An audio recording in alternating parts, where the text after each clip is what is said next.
Fred's home after he collapsed in the bath. He had 1 or 2 blackouts and was finally diagnosed by a consultant as having epilepsy and being unable to drive a car. So his wife volunteered to fill in this so that he could continue to work, which he did very efficiently. But Fred Shipman hadn't told his colleagues the truth. He was a drug addict, with a huge dependency on pethidine, a painkiller used in childbirth. I mean, there wasn't any great disaster or anything. It was just, he could no longer, he was a sick doctor, wherever he had to go. In February 1976, Harold Frederick Shipman stood in the dock at Halifax Magistrates Court and admitted 8 charges of obtaining drugs by deception, and asked for 74 other offences to be taken into account. He was fined a total of £600. The court heard he obtained the highly addictive drug by over-prescribing for patients at a local nursing home and by forging prescriptions. Shipman agreed to undergo treatment at the renowned Retreat Hospital in York. Although the General Medical Council was notified, Shipman was not struck off. In 1979, free of his addiction, he applied to join a group practice in Hyde, a small Cheshire market town with a population of 60,000. At his interview, the 6 partners were impressed by Shipman, particularly his honesty that he had been addicted to pethidine. They decided to give him a second chance. Fred Shipman threw himself into local community life, both as a hard-working doctor and as a member of local organisations, like the St John Ambulance Brigade, the Scouts, and as a local school governor. He soon became so popular that he had a long waiting list of people wanting to join his panel. After almost 12 years, he was leaving, to go it alone in a single-handed practice, and glibly announced he was taking his 3,000 patients with him. The parting was acrimonious, but Shipman didn't care. He'd carefully planned the move for months, and within weeks opened just a few yards away in a converted shop in Market Street. Now, unsupervised, he could enjoy his secret self-indulgence, murder. And as a single-handed general practitioner, he would show them, he would show how good he was and how he could help people, and he would do things his own way, and without the breaks of working in a partnership, and the constraints that daily testing yourself against colleagues has on one, perhaps that was one of the factors that led to him going off the rails. How seriously Shipman had gone off the rails only became clear when the toxicology results came back from the forensic science laboratory. I'm still amazed that the results that we got back from the forensic examination were as they were. I didn't expect that for 1 minute. The death certificate issued by Shipman recorded Kathleen Grundy had died of old age. The truth was, she'd been killed by a massive dose of morphine. Such an amount that the forensic scientists had no doubt that death would have occurred in quite a short time. She had been to visit him on the previous day to her death at around about 4 o'clock, and he made an appointment with her to go and take a blood sample the following morning. He's made an appointment to kill her. When questioned, Shipman's incredible claim was that Mrs. Grundy, at 81, was a heroin addict. What had started as a simple fraud investigation was now a full-scale murder inquiry. Information flooded in from anxious callers to special helplines, and detectives began to notice a pattern to the deaths. The number of people that died at home, single women living on their own, dying within an hour or so of seeing Dr. Shipman, dying sat in a chair, dressed in the day clothes. So many of them going to the surgery and dying in the surgery. It just stretched logic to something that you could not believe, and right away we knew that we were probably dealing with one of the biggest murder investigations that one could imagine. But it was Shipman's fascination with computers that was to provide another major breakthrough for the inquiry team and help convict him. Detectives examined the deaths of nearly 150 of his patients. Checks of some of the computerized records of some of the deceased patients revealed that visits that they'd made to the surgery had been obliterated. Things that had been written in about the patient's health had been taken out, and we can only surmise that that was done because it didn't correspond with what was on the death certificate. On other occasions, visits appeared on the patient's record when in fact we believe that no visit was made to the surgery. It was as though he was building up a history that would tie in with the medical records that he wrote onto the death certificate. He was certainly covering up his tracks for something. And police computer experts soon discovered what it was. Shipman was altering patient records to conceal his crimes, and on occasion, to save time, he recorded their deaths before he killed them.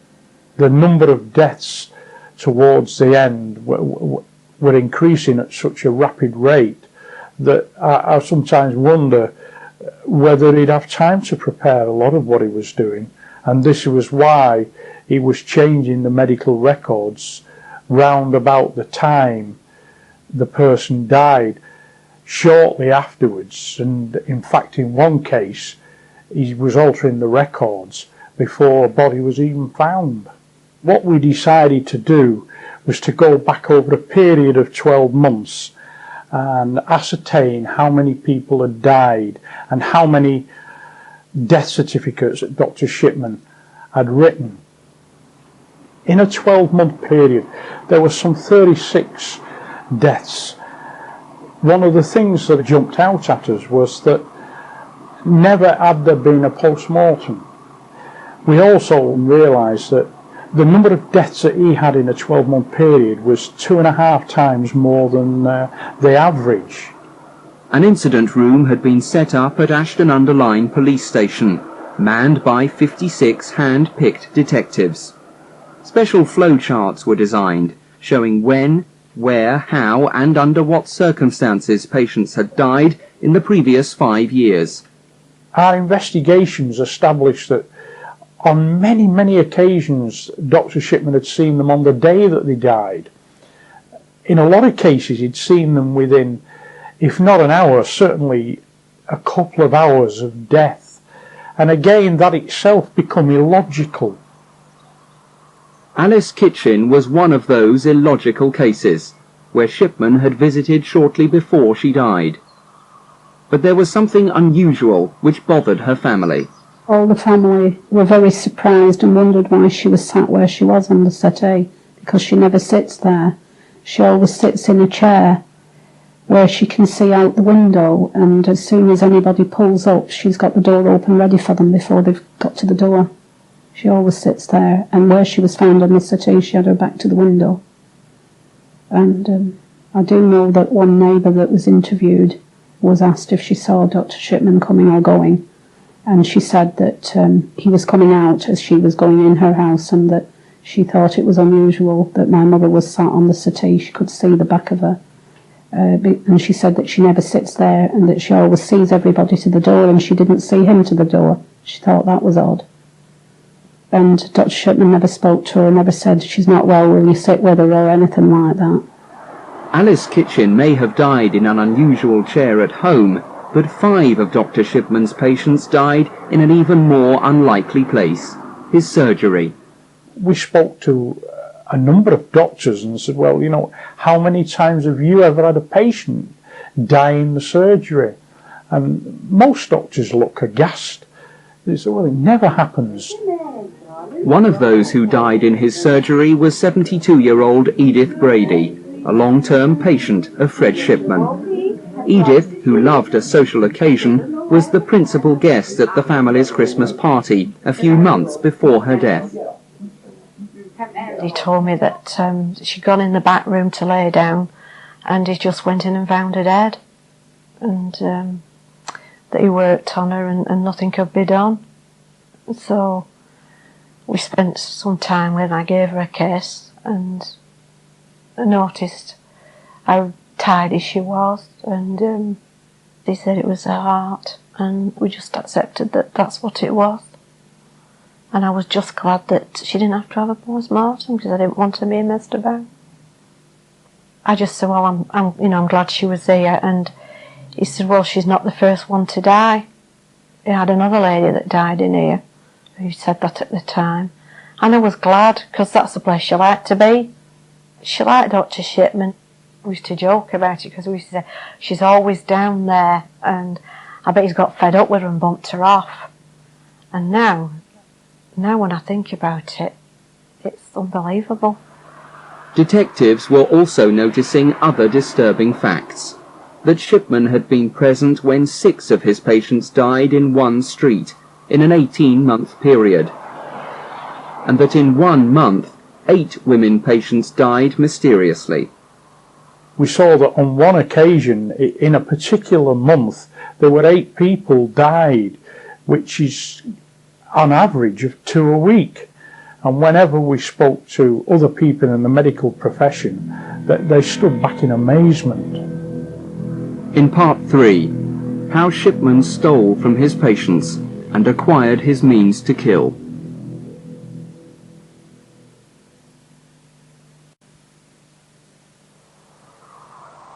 For a second time, Hyde was overshadowed by mass murder.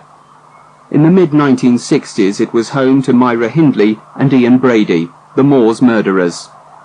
Now it was home to Fred Shipman, and as the new investigation grew, once again the population faced the horror of killing. Attending the exhumations of his parishioners, Father Dennis Marr found himself a central figure. The community were in shock. Would be a good way of describing it. In shock. They just couldn't believe this was happening, and they didn't want to believe it. It's all a bad dream. On top of this feeling of shock and disbelief and the shattering of trust, people also had a sense of guilt. They had suspicions, but didn't voice them or speak of them for a number of reasons, because at the time they didn't want to upset other members of the family.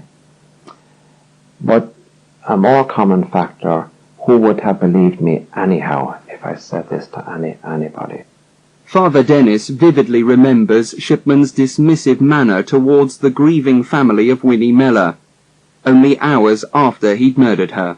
Her daughters were in deep shock. I was very shocked myself and very saddened, because I was quite fond of Win. She was a lovely person. And the doctor came in a very brusque manner and said something along the lines of, "You were aware your mother had a heart condition." I could see the look of surprise in the daughters' faces. He followed this up by saying she wouldn't accept treatment and she wouldn't go to the hospital. The daughters now were kind of looking in amazement at him. He immediately followed this up by saying, "Do you have an undertaker?" And at this stage I intervened and said, "Well, the woman has just died, and I think we just leave that at the moment." He then followed on saying, "And by the way, there's no problem with issuing a death certificate. I can do that. Just pop down to the surgery." And that was it. He was gone. Knowing what I know now, I can certainly say he was making sure that nothing would go wrong and that there would be no element of blame in any way attached to him or any suspicion whatsoever. When detectives searched Shipman's home, they found a large number of rings and other jewellery stuffed into a bag in the garage. This habit of petty theft from his victims provoked feuds within their families. Various members of the family being questioned as to who got there first and who found Mum first and so on, and this leading to a kind of suspicions all around the place. I do know also from one family that one of the women on the day of her death had been to collect her pension, which would have been in the region of I suppose 70-80 pounds. She certainly didn't spend all that afternoon, but no money being found in her purse after she died. It may never be known how often Shipman emptied the purses of his victims for paltry sums, but from one of them he expected to inherit £60,000. Bianca Pomfret was the youngest of Shipman's victims, only 49 when he killed her. Divorced and suffering from manic depression, Mrs. Pomfret had come to depend on Dr. Shipman.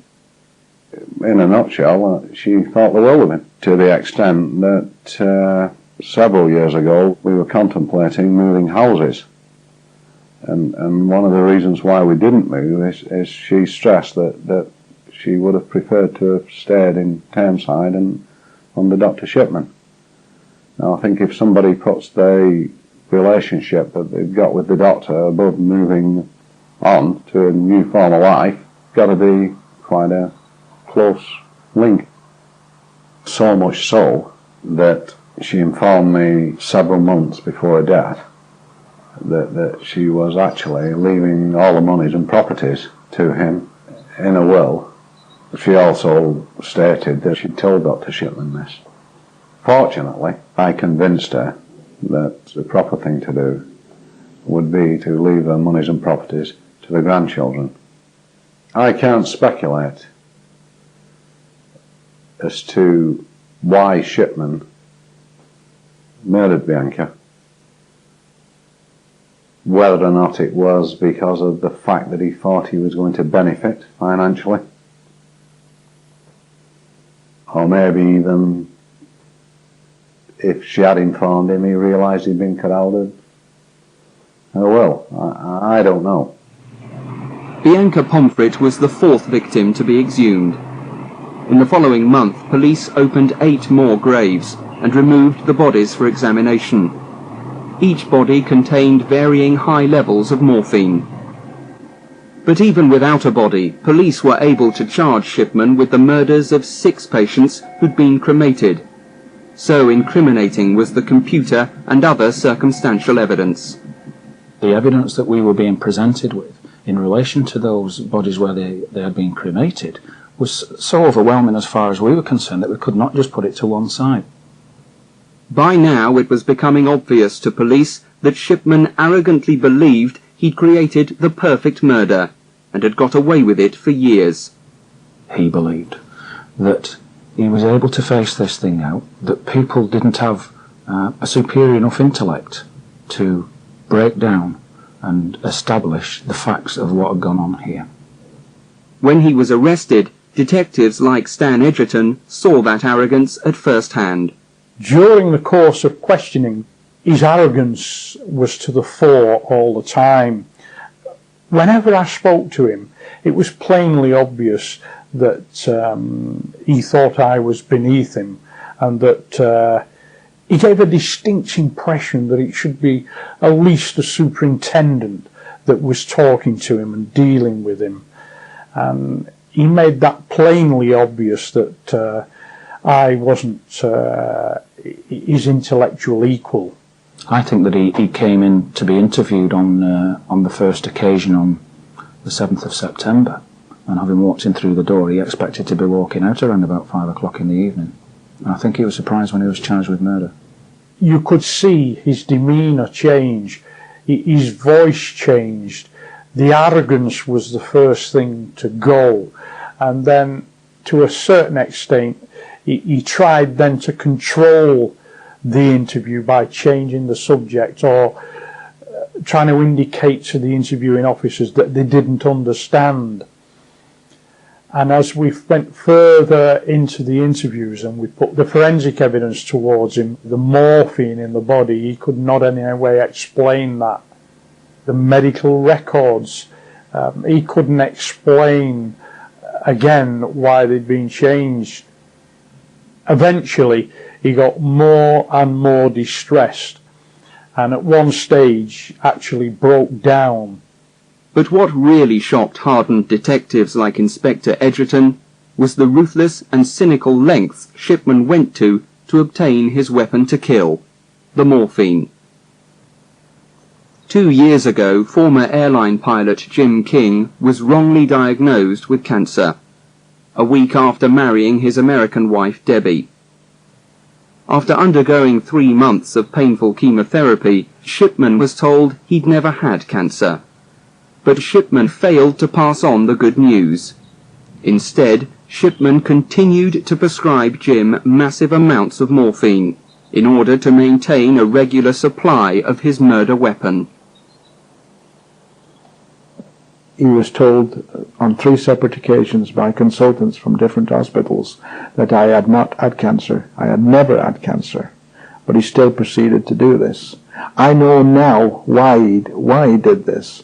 Because the more patients that you have are terminally ill, the more morphine that you can have in your stock. If you're in general medical practice and you are caring for terminal patients at home, sooner or later you can guarantee that you will acquire heroin which has been unused and which you basically do not have to account for.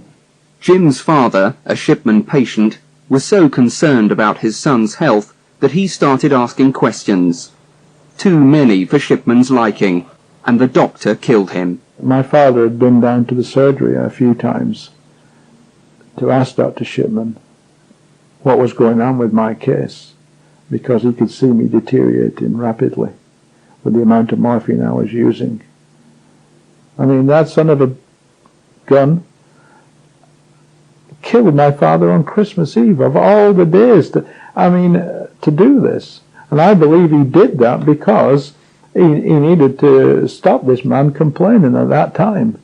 Because the last thing he needed was to have complaints, knowing that what we know now, the last thing he needed is for somebody to come forward and say, what the hell's going on here? And then all this lot would have come out. And it's a shame it hadn't come out, because after he killed my father, he proceeded to kill 4 or 5 other people.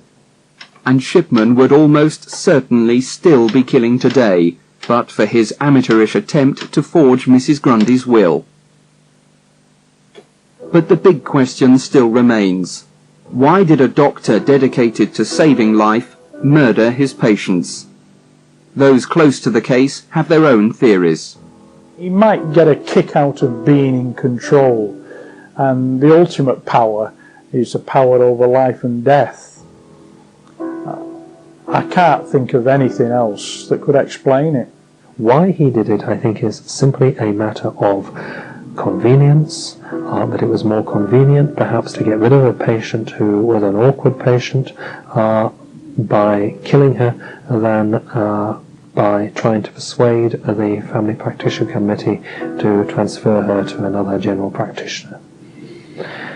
It's horrendous, isn't it, to think of that could happen, but it clearly did. I think that a significant number of the people that Dr. Shipman killed, he may have killed quite simply because he did not wish to continue caring for them for whatever reason.